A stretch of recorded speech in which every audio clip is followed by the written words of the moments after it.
Hello, Saints fans. Welcome, Dennis Allen supporters, haters, people on the fence. This video is going to be talking about the myth of Dennis Allen. And of course, when we say myth, we mean make believe, pretend, not real, doesn't actually match reality. And that's the idea that Dennis Allen is a great defensive coach, or a great defensive coordinator, or a great defensive mind. He's not. Go over a lot of evidence to that. I'm not going to do a peer-reviewed, fully cited uh, breakdown with screenshots and screen grabs because I'm lazy. Um, I've done all that. I can do that. You can do it for yourselves. Feel free to do it for yourselves and jump into the comments if you feel that I'm wrong. But let's talk about the myth of Dennis Allen. So Dennis Allen became the Saints defensive coordinator. I don't remember if it was 2015 or 2016. I believe it's 2016. Um, they weren't good in 2016, by the way. But what most people think of as the Dennis Allen era started from 2017 and extends until now. First as the Saints defensive coordinator, and now as the head coach for the last 2.5 years. Since Sean Payton took a sabbatical, and then the Saints decided not to bring him back and to keep DA, which, you know, however you feel about that particular decision is how you feel about it. We're not going to relitigate it today. So here's where I want to start with things before we really get into this. Before I really get into why I'm calling it a myth, let's actually talk about like what the myth is. So the idea that DA is a great defensive coordinator. So if you're great at something, you're elite. Great is well above average. Plus, um, if you're a coach and you're great, you need to do two things. If you just do one, you're not great. You're good. If you don't do either, you're okay to bad. So one is you take good players to great players and you maximize them. You put them in the best possible position to succeed and positively impact the team, the overall scheme, and the performance on the field. And then the second component of that is development, taking players who aren't blue chips and building them into something. And not just, planting them within a framework, but like developing their skill sets, making them more than what they started as, or again, the first part, maximizing them and taking what they do well and hiding what they don't do as well and putting them in those positions to succeed and developing them that way. Those are really the first things you're looking at from a coach. Now, a head coach, you're also looking at wins and losses because you are the CEO. You are in charge of the entire organization. Quite literally, the buck stops with you, and so the responsibility is yours. But when you're talking defensive coordinator, obviously the performance of your unit is, of course, your responsibility. But we're really looking at performance, and within the context of performance, development and maximization of talent. Like taking a guy who's not a supreme athlete and isn't rassed out of their mind and wasn't a top round pick and turning them into a productive professional player, that's development. That's a positive. Taking an undrafted player and discovering them and developing them and getting them in your system and helping them flourish, that's development. And then you have something like, I don't know, the 13th overall pick in or 11th overall pick in 2017, Marshawn Lattimore, and he's a top 12 pick. Like he's basically a top 10 pick. It's one off. He's coming in with a developed skill set.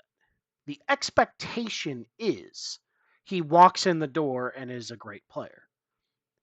If you're taking a guy top 10 or around top 10, that should be the expectation. So that's less of a development thing and more of a maximization thing. If the player lives up to their talent and performs to that, then how do you deploy that player to maximize the impact of that talent and that ability? That's coaching. Dennis Allen does not do that. And before I kind of dig in a little bit deeper into why I'm saying that and the context around it, I'm going to go through our drafts really quick here from 2017 until now. I'm going to point out a theme. And this is why I'm convinced Dennis Allen is not only not a great defensive coordinator or a great defensive mind, he's above average, but I don't think he's much better than that. What I think he is someone who's been flooded with talent, and the talent has performed. And other people have done the work. I'm not going to plagiarize it. Um, there's people who have taken the time to point out the numbers that Dennis Allen's defense gives up when Marshawn Lattimore doesn't play and when he does play. They're pretty stark. So in 2017, and just for these picks, we're going to look at anything within the first 150 picks. So that's roughly the first 3-ish rounds. Picks within that range, it is a reasonable expectation that they are contributors at the NFL level. Anything outside of round 1, we're going to look at both categories, development and maximization. And I'll point out a couple of guys who fall outside of that range where maybe there's a little bit of development. We'll talk about maximization as well, but really outside of those first 150, it's more of a developmental win for a coach than a maximization win. Even if guys drop for a reason, they still dropped, and so you built them to live up to what they could be. So in 2017, in your first 150 picks, the Saints picked 5 players, 2 on offense. One was Ryan Ramczyk, home run. The other was Alvin Kamara, home run. You drafted Marshawn Lattimore, Marcus Williams, and Alex Anzalone. Oh, wait, and one more, Trey Hendrickson. The only one still on the roster is Marshawn Lattimore. All of them were very good players. Alex Anzalone is now part of a very good defense and a great team, just not black and gold. Trey Hendrickson has made a Super Bowl, something DA was never able to help deliver.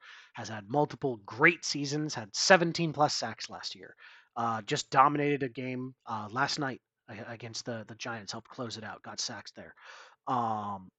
Marcus Williams, injuries have kind of robbed him of what he once was, but his first year away from DA, he had his best year. No, he was good with Dennis Allen, but he was the same player his first year with DA as he was his last year with DA. He was not developed, but he was a great draft pick. He was really, really good for us. And if you're holding one play against him and you think he wasn't great for us, like it's a dumb take. Whatever. Moving on. And obviously Marshawn Lattimore, who's been phenomenal since he was drafted. Go to 2018. In those first 150 picks, Rick Leonard, tackle, disaster. Tre'Quan Smith, wide receiver, pseudo disaster, bust, but some production. So only one defensive player in those first 150, Marcus Davenport. They traded multiple picks to go get him. You put all your eggs in that basket on a roster that was a player or two away from winning a Super Bowl, and you got a big, fat, stanky bust. And as is going to be a theme here, no development. Came in raw, undisciplined, and kind of lazy. Left raw, undisciplined, kind of lazy. Flashes of greatness, inconsistent, unreliable player. Let's go to the next year. First 150 picks. CJ Gardner-Johnson. Good player. Wasn't maximized. That was really his best season was when he left DA and went to the Eagles for a bag of chips. Again, not going to relitigate that. However you feel about it is what it is, but that's what happened. He went there for a bag of chips, and then he had his best season as a safety, not as a slot corner, but he was a rock solid player here. But your first, you had one offensive, one defensive, Eric McCoy. But still, to this point, we're 3 drafts in, more defensive players in the first 150, and all of your premium assets, except for Ryan Ramczyk, have gone to defensive players. No great defenses. No top 5 units, no dominant units, no units that close out games, units that just choke bad teams to death. Like you smother bad teams. But not dominant, not great, not top 5, nowhere close, not even sniffing it. So now let's look at 2020. First 105 picks.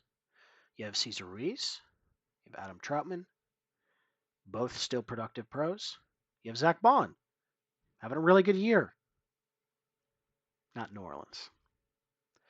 Zach Bond was basically an outside linebacker. He was a pass rushing specialist in college.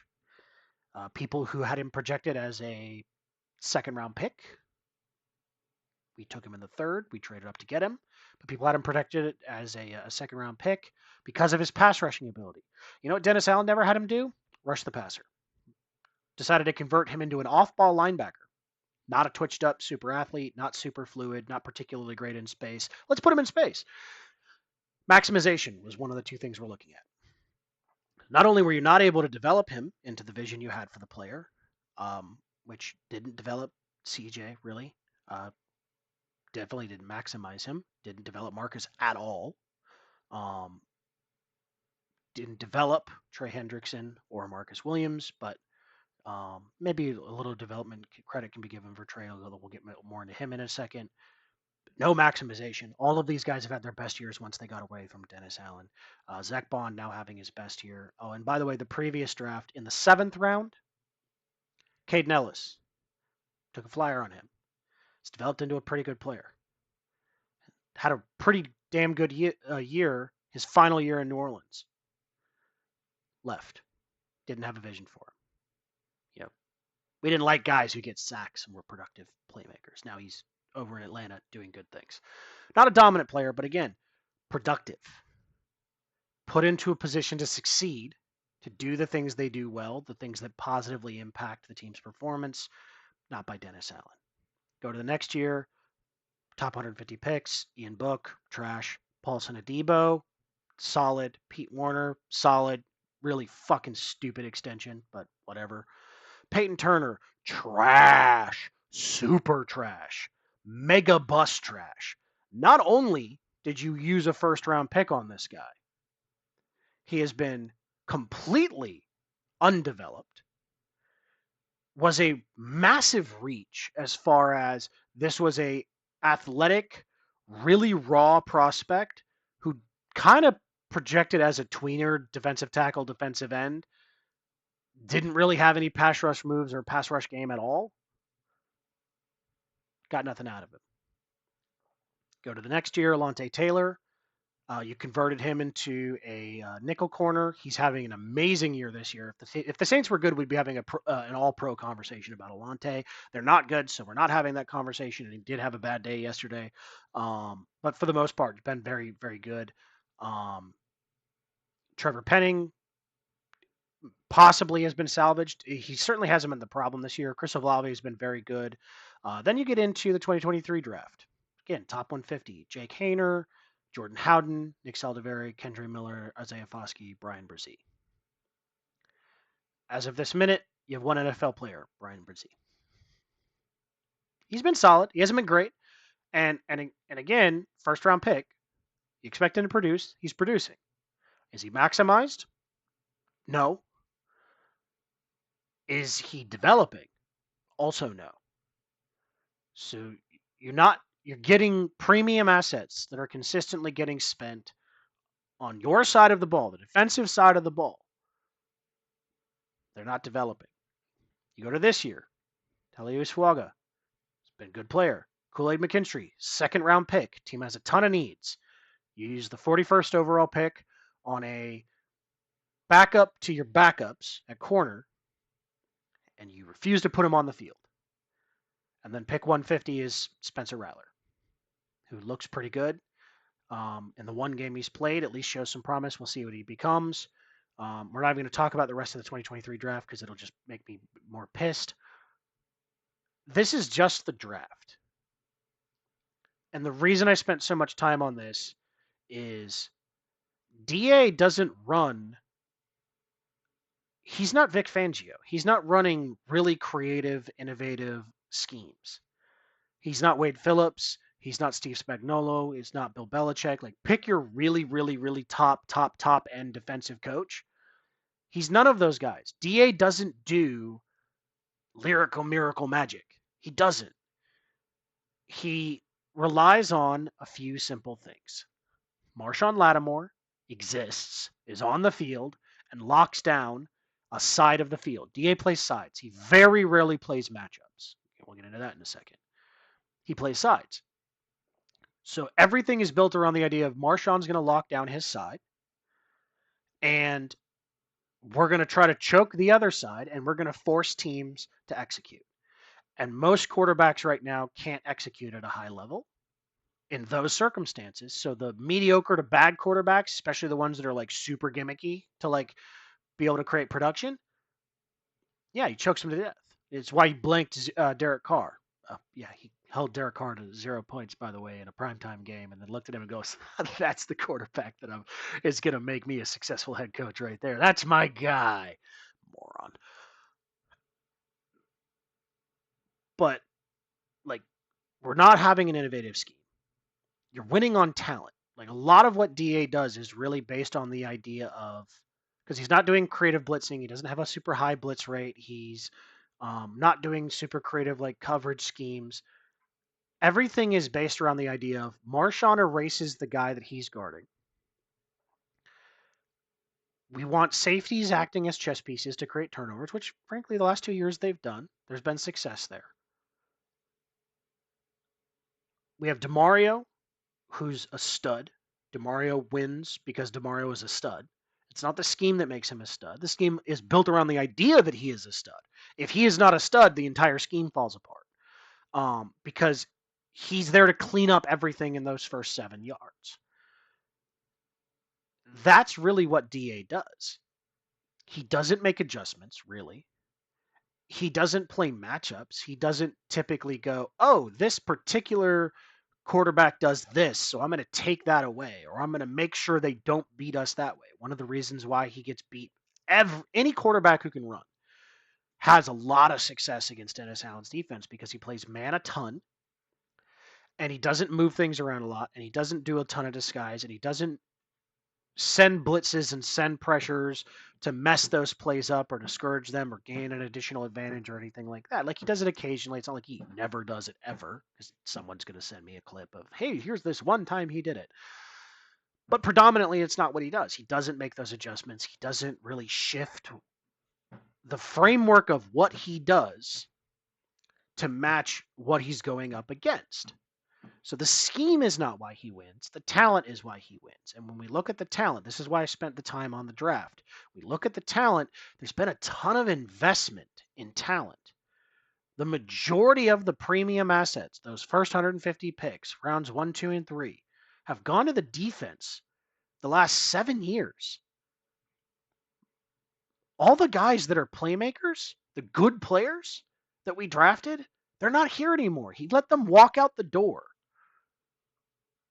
And the rest of them, the ones that are still here, minus Marshawn, who is still a very good player, they suck. Peyton Turner sucks. Isaiah Foskey sucks. He can't even get on the field. Jordan Howden sucks. Kool-Aid McKinstry, I don't know if he sucks, but he's not on the field. So if all these guys, suck, or they can't see the field, or they can't produce, or they can't provide value, you're getting talent, you're getting these assets, your coach isn't developing them, your coach isn't putting them in positions to succeed. And let's talk about that last part here for a second. So if you have a shutdown corner, a truly shutdown corner in Marshawn Lattimore, and you're having a good game and your defense is performing well, and the quarterback and let's say the number 2 receiver on the other side suddenly get in a rhythm, and your number 2 corner is getting torn up by this other guy. Rhythm is a real thing. Like if people say momentum isn't a real thing, it is, but not in the way that you think of momentum, like a ball rolling downhill. It's more of the mental aspect. You're in a rhythm, you're in a good place, you process at a higher rate, there's more trust, you're more likely to execute things when you're in that rhythm. Like that is a real thing. That's a proven psychological fact. It exists. You have a guy in a rhythm and you have a guy out of rhythm because if the corner's getting beat, the offensive player is beating him, and when he keeps beating him, it goes both ways. This guy's having a good day, the other guy's having a bad day. You have to adjust one of those things. You take that lockdown corner and you move him on the other guy, and you bracket the number one guy that you were just leaving on an island against your lockdown corner so that he doesn't just come around and torch you. But you take that guy out of the game for a few plays to cool him off and screw up the rhythm of the defense. By the way, this is not a revolutionary tactic. This is what a lot of those great defensive coordinators I mentioned previously, they make these adjustments in game. And offensive coaches do it too. Oh, we we can't get past this guy. This guy's blowing up our game plan. Well, how do we avoid him? How do we get around him? How do we shift around that player so that we can still get an advantage and have success? That's coaching. DA doesn't do that. He never does that. Again, you can go find a clip. Predominantly, he never does that. You can't be great when you don't have the numbers to say you're great, don't have the performance to say you're great, don't have the skins on the wall like playoff victories or Super Bowls to say you're great, but you also can't point at the scheme and go, wow, what a dominant scheme. Look at all these players we developed. All of those other coaches can say that. Dan Quinn can say that. Dan Quinn's had some really successful, great defenses. Dan Quinn has had better defenses than Dennis Allen has consistently. And Dan Quinn isn't a great defensive coach. He's a pretty damn good defensive coach. But he was given a ton of talent, and he did something with it. DA was given a bunch of talent, and he did nothing with it. And you go, oh, well, that was the Saints draft room. Okay, so you're telling me the defensive coordinator had no input on the defensive players that were drafted? All right, well, what about the last 3 years when he was the head coach? Because he definitely had input then. How come we still can't draft good players? At some point, you have to acknowledge the fact Dennis Allen simply does not maximize the proven good to great players that he has, nor does he develop other players into becoming productive members of the team. So, based on any reasonable criteria of coaching, you can't call him great. And then there's the 800-pound gorilla in the room. Dennis Allen's defense consistently falls apart in the clutch. Consistently, when given a lead late in games, falls apart, fails, and loses. And they did it this year. They've done it in past years, and they did it in the playoffs. Don't forget, Minnesota Miracle, Dennis Allen's defense. They had a lead. They needed one stop. They lost. 2018, yeah, the no call screwed us. It should have basically ended the game. But they had a lead. DA's defense gave it up. You look against Tom Brady in 2020, where Jared Cook went full Judas and caused 3 turnovers all on his own. After every one of those turnovers, within a couple of plays, DA's defense immediately gave up a touchdown. These are not the attributes of a great defense. They're pretty good. He didn't save Sean's legacy. He never gave Sean a dominant defense. Vic Fangio did that. Vic Fangio gave John Fox a dominant defense in Denver. They won a Super Bowl on that defense. That's a great defense. Vic Fangio gave Jim Harbaugh a great defense. They almost won a Super Bowl on that defense. You'd say the same thing about Wade Phillips and his defenses. There's defensive coaches around this league who have produced in the playoffs, who have produced defenses that close games, that win games consistently. Not just against bad teams, but against good teams. And DA's defense consistently fails to do that. Not one time, not 5 times, but dozens of times in dozens of ways, and yet consistently in the same ways, by being undisciplined, by being uncreative, by being unproductive, especially from a pressure standpoint, from not developing players, which creates holes, but also because Dennis Allen's defense, the scheme, the core concept of what he does and how he approaches football is risk adverse. He doesn't dominate you because he doesn't create opportunities for that. It strangles you. Mediocre and below players can't succeed against his defense because it forces you to operate at a high level. But if you can operate at a high level, you can pick it apart. Because it's all predicated on I have a ton of talent and I'm just going to put my guys out there and they're all going to win. And Marshawn's going to erase this side and we're going to build everything else around that. And it's just do your job.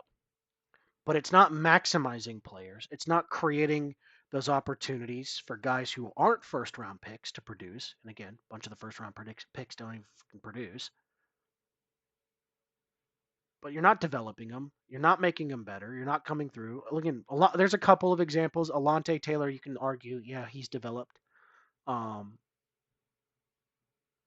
but it's a really small list of guys who came in one way, got better, or guys who were really good and were the best versions of themselves under Dennis Allen. We got a lot of guys who went somewhere else and were the best versions of themselves with somebody else. And now then, here's the last part. Look at the coaches.